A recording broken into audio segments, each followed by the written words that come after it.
So welcome back again sa itong tutorial. So this session, ang topic na to is about naming routes. So ako ipakita sa ka-importante ang mag-name og routes. So for example, mo na itong structure na sa atong routes. So natay home, gallery, about us, FAQ. So for example, nalay scenario nga na-change ang route, i-change ni mo ang name kay for example na misspelled ka, wa ka bantay. So imong gi-homes, di ba? Pag imo nang i-homes, mo adto pa ka sa imong navigation bar din imo pag siyang i-homes, di ba? So duha ka book homes. So duha ka book imong i-update. So butan ta lang dako na kay project nimo. Daghan na kayo gigamitan adto nga route.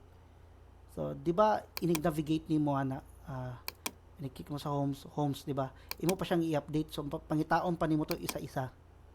So butan ta lang piting yung nakuha sa yung project na daga na kay navigation bar, butan ta lang na pa yung mga redirection nga mo redirect siya sa home. Pero na homes man, for example nag-add kag S. So nag-redirect nimo adto, imo pa tong paytaon tong mga redirection nimo sa homes para i-update nimo nga butangan mag S. So trabaho kayo. Mabala ko pangita. So ingani ang solution na para dili na kayo maglisod or mga problema sa route name. URL diri. So diri mag-add lang ka og name na method. Then sa name pangalan mo siya home. Na. Then diri sa app.blade instead nga nang approach nimo imo na lang pwede ka magamit tong route dayon ang name sa imong route home. So kani siya home is equal to kani siya. So bahala pag mag-ilis kay spelling diri if anion nimo pagbutang ang mga href nimo, well, di na ka magproblema sa pag-rename. So ipakita sa about us. So ni-click na ko sa home, automatic siya homes. So ako i-change ang web PHP. For example, for example lang nalagay na change sa spelling sa URL lang god. So, balik ko dito. So, buto ko sa about us. I-click na ko ang home. Automatic na siya homes. Wala na kay laing i-change. Wala na ko nag-change sa app.blade.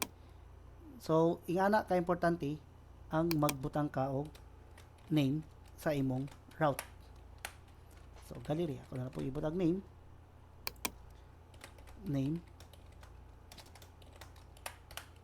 Gallery. About us. Then ang isa FAQ, name FAQ. Oops na. Then diri same lang na approach. Ako lang sang ipang rename. But if ever mag-change ko og name sa URL or spelling sa URL, at least safe na ko. Nako mabuag pangitag asa dapitan ako nasuksok ng mga redirection ako kay mayroon naman ko return redirect route ano naman ako na. So tayo na to reload page tayo gallery. So same lang yapon about us FAQ. So pag nakay usbon nga spelling sa mga URL di na ka mabalaka kung aha dapita imong gipangamitan ato nga mga URL kay naka name naman na siya.